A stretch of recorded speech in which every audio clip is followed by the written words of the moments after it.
Assalamualaikum warahmatullahi wabarakatuh. Selamat berjumpa kembali dengan Kak Asik channelnya sahabat YouTuber pemula. Bagaimana teman-teman kabarnya? Mudah-mudahan sehat ya. Alhamdulillah kalau begitu. Dan bagaimana teman-teman bersama Kak Asik apapun dan bagaimanapun, pokoknya ya sudahlah ya, asikin saja. Dan langsung saja hari ini teman-teman, di mana Kak Asik akan membahas atau menyampaikan atau hanya membaca, dan niatnya tidak menggurui, ini hanya akan menyampaikan sebuah informasi. Dan silakan sambil teman-teman juga lihat monitor yang ada di samping Kasih. Hari ini kita akan membahas yaitu tentang ini adalah macam-macam asal traffic di analitik YouTube. Dan Kasih tempo hari sudah dua bagian ya membahas tentang analitik YouTube Studio, dan hari ini adalah yang bagian ketiga di mana yaitu tadi akan membahas tentang macam-macam asal traffic. Jadi seperti teman-teman sudah ketahui bahwa traffic itu adalah lalu lintas. Kalau traffic di analitik YouTube berarti lalu lintas yang terjadi di platform YouTube. Tentu yang menjadi pembicaraan lalu lintas di YouTube adalah data teman-teman ya. Macam-macam asal traffic di analitik YouTube adalah sebagai berikut. Ini kasih sudah tulis semua, ada 10 teman-teman ya, dimana yang pertama adalah penelusuran YouTube, kemudian yang kedua adalah fitur jelajah, kemudian eksternal, rekomendasi video, halaman channel, yang keenam adalah halaman playlist, kemudian playlist, yang kedelapan adalah layar akhir, dan yang kesembilan adalah kartu dan anotasi, serta yang ke-10 adalah fitur YouTube lainnya. Dan hari ini teman-teman kasih, jadi supaya videonya tidak terlalu panjang, akan membahas yaitu poin ke-1 sampai nomor 5 saja. Dan marilah kita lanjutkan teman-teman. Yang pertama adalah penelusuran YouTube. Nah, ini sering kita lihat ya di YouTube Analytics Studio bahwa penelusuran ini adalah berasal dari hasil pencarian di halaman pencarian YouTube. Jadi contohnya teman-teman ya, apabila seseorang mencari sesuatu dengan mengetikkan kata kunci ini teman-teman di pencarian YouTube, kemudian video kita yang muncul, maka dari situlah sumber traffic kita berasal. Kemudian bagaimana agar konten video kita itu seperti ini? Yang pertama teman-teman, judul video tentunya harus sesuai dengan kata kunci. Yang kedua adalah tag teman-teman harus sesuai dengan kata kunci. Jadi ketika ada misalnya di judul dan di tag itu harus sesuai dengan kata kunci khususnya dalam pencarian. Misalnya kita judul video tentang tutorial YouTube, kemudian tagnya di sana kita akan membahas tentang bagaimana sih cara membuat misalnya thumbnail. Nah, ketika teman-teman mencari di penelusuran YouTube gitu, diketikkan dengan bagaimana cara membuat thumbnail, maka akan muncul itu maksudnya teman-teman ya. Kemudian yang kedua teman-teman adalah fitur jelajah. Nah, ini sangat penting sekali teman-teman, karena fitur jelajah itu ternyata dari yang pertama adalah beranda YouTube teman-teman, yang kemudian ada feed, subscription, kemudian video di channel, dan yang keempatnya adalah playlist di channel. Jadi bagaimana kasih cara meningkatkan fitur jelajah ini? Itu dengan cara yang pertama teman-teman adalah ini membuat playlist di channel YouTube. Kemudian yang kedua, nah ini sering kasih bicarakan juga atau teman-teman yang lain juga bicarakan bahwa kita itu harus banyak memposting video. Kemudian fokus channel satu nih, dan yang keempat munculkan video di beranda YouTube. Jadi nah ini nanti ada teknisnya, nanti Kak Asik juga akan mencari sumbernya bahwa bagaimana sih cara memunculkan video kita di beranda YouTube. Langsung saja teman-teman, yang pertama adalah membuat playlist di channel. Nah ini pada waktu kita mengupload video juga, kadang-kadang kita ini yang konten video kita ini misalnya cara membuat thumbnail. Nah nanti di playlistnya ya jelas kita harus membuat sebuah playlist tentang bagaimana cara membuat thumbnail. Yang kemudian tidak asing lagi bagaimana untuk memperbanyak posting video. Nah ini agar YouTube benar-benar mengenali channel kita teman-teman. Untuk fokus channel satu niche itu juga teman-teman sudah tahu. Misalnya kalau kita membahas tentang tutorial YouTube, ya kita jelas dong jangan membahas tentang memasak. Jadi semua tentang tutorial YouTube, jadi seperti itu. Selanjutnya teman-teman, yang ketiga adalah sumber eksternal. Nah ini, jadi traffic ini sesuai dengan namanya eksternal, berarti berasal dari luar. Ya seperti ini, ada Facebook, kemudian Twitter,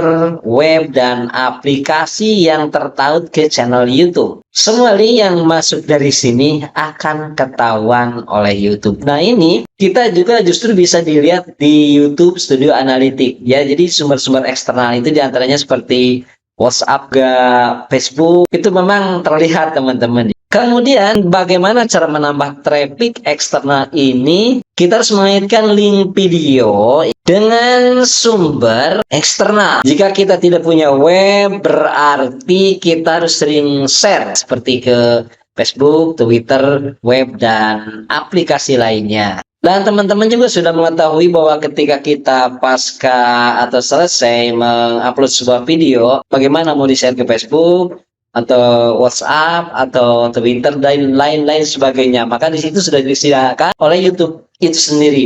Makanya suka ada yang berpendapat katanya kalau kita di-share di Facebook ataupun aplikasi yang lain, katanya akan kurang baik, menjadi spam dan sebagainya. Itu tergantung kitanya tentunya ya. Bagaimana cara kita juga berinteraksi, karena baik itu di web, baik itu di WhatsApp ataupun di Facebook, sama kita berinteraksi ya dengan teman-teman. Jadi yang Kang Asik alami ketika di-share di Facebook ya dan di WhatsApp itu, walaupun berdampak misalnya ada efek untuk subscribe menjadi hilang dan timbul, dan itu kalau lama-kelamaan dibarengi dengan kita sering rajin upload video, kemudian bersiraturahmi sampai beberapa kali dengan teman-teman, benar-benar kita saling mengenal, itu tidak masalah kalau yang Kang Asik alami teman-temannya. Jadi lanjutkan saja. Jadi tidak semata-mata YouTube juga menyarankan untuk share ke Facebook ataupun WhatsApp kalau memang resikonya sangat berbahaya sekali. Kang Asik pikir berdasarkan Asik sendiri itu tidak berdampak sangat fatal. Tidak teman-teman, lanjutkan saja. Kemudian teman-teman, ini adalah rekomendasi video nih yang keempat. Jadi traffic ini terjadi karena video kita itu direkomendasikan oleh YouTube ke orang lain. Mengapa video kita direkomendasikan oleh YouTube teman-teman?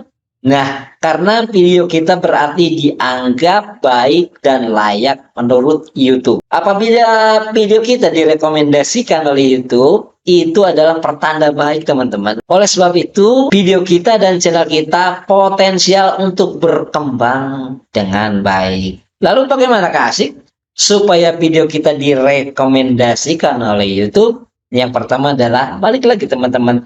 Tentu permasalahannya sebetulnya hanya di situ-situ saja ya. Seperti yang pertamanya adalah channel itu harus fokus satu niche. Kalau memasak ya sudahlah memasak, kalau memancing ya sudahlah memancing. Kemudian channel YouTube harus satu kategori. Kita itu kategori, misalnya ini kategori tentang pendidikan. Kalau kategori pendidikan itu apa saja misalnya. Kemudian untuk belanja, kemudian untuk kategori wisata dan lain sebagainya. Jadi jangan disatukan tentunya. Jadi harus satu pembahasan. Yang selanjutnya adalah buat video yang berkualitas. Bahwa video itu harus menginspirasi, mengedukasi, dan menghibur. Syukur-syukur semuanya ada di sana di dalam channel kita. Kalaupun tidak ketiga-tiganya, yang pertama adalah misalnya menghibur saja dulu sudah cukup teman-teman. Kemudian tingkatkan durasi tontonan rata-rata. Jadi meningkatkan durasi tonton rata-rata itu seperti ini teman-teman. Kalau misalnya video kita nih misalnya berdurasi 6 menit, itu diupayakan video kita harus berkualitas, kemudian menghibur, menginspirasi, dan mengedukasi, itu agar video kita itu dari misalnya yang 6 menit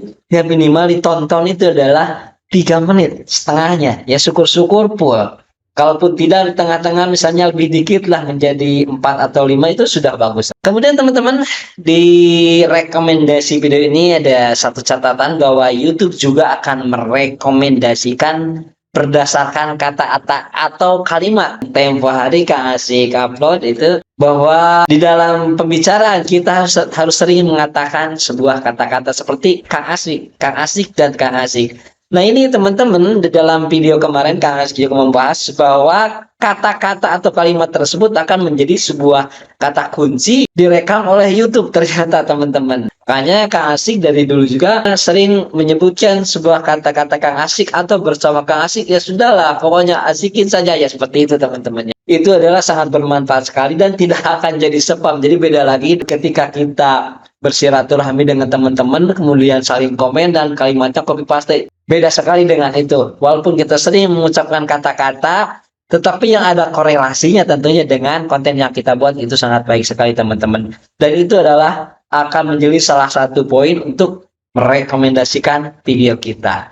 Nah, ini adalah halaman channel. Jadi traffic halaman ini berasal dari channel halaman YouTube kita sendiri. Contohnya ketika seseorang dengan sengaja mengetikkan nama channel YouTube kita, tiba-tiba ada traffic lain nih yang masuk pada sumber traffic halaman channel ini, yaitu halaman topik. Jadi untuk meningkatkan traffic dari halaman channel ini bagaimana nih Kang Asik? Yang pertama ya kita harus terkenal. Tapi sebentar dulu, terkenal di sini bukan berarti kita harus jadi artis. Paling tidak kita mempunyai ciri khas lah, sehingga akan jadi referensi. Contohnya begini, kita akan berbicara tentang mancing. Tentu teman-teman akan masing-masing teringat kepada seorang YouTuber tentang mancingnya seperti itu. Karena apa? Karena mereka punya ciri khas. Jadi itu maksudnya teman-teman. Yang kedua adalah channel harus satu topik. Topik di sini adalah topik yang sudah dibuatkan oleh YouTube. Jadi contohnya sudah kasih sebutkan tentang channel musik, kemudian pendidikan, kemudian olahraga, kemudian belanja dan lain-lain. Dan jangan lupa teman-teman harus satu kategori. Jadi topik ini adalah referensi YouTube untuk mempersonalisasi iklan untuk Anda. Kemudian untuk kategori tentang channel kita, contohnya kategori pendidikan. Tentang tutorial YouTube itu masuknya ke tentang pendidikan. Kemudian satu niche. Nah, ini sudah bosan kali ya dengan satu niche, tetapi teman-teman sudah melekat sekali dalam nalar dan pikiran kita. Satu niche adalah satu fokus pada satu pembahasan dari satu kategori. Jadi itu saja teman-teman yang bisa Kang Asik sampaikan. Mohon maaf Kang Asik tidak mengurui apalagi mengajarkan, tidak. Kang Asik kebetulan hanya ini ingin membaca dan kemudian teman-teman menyimak.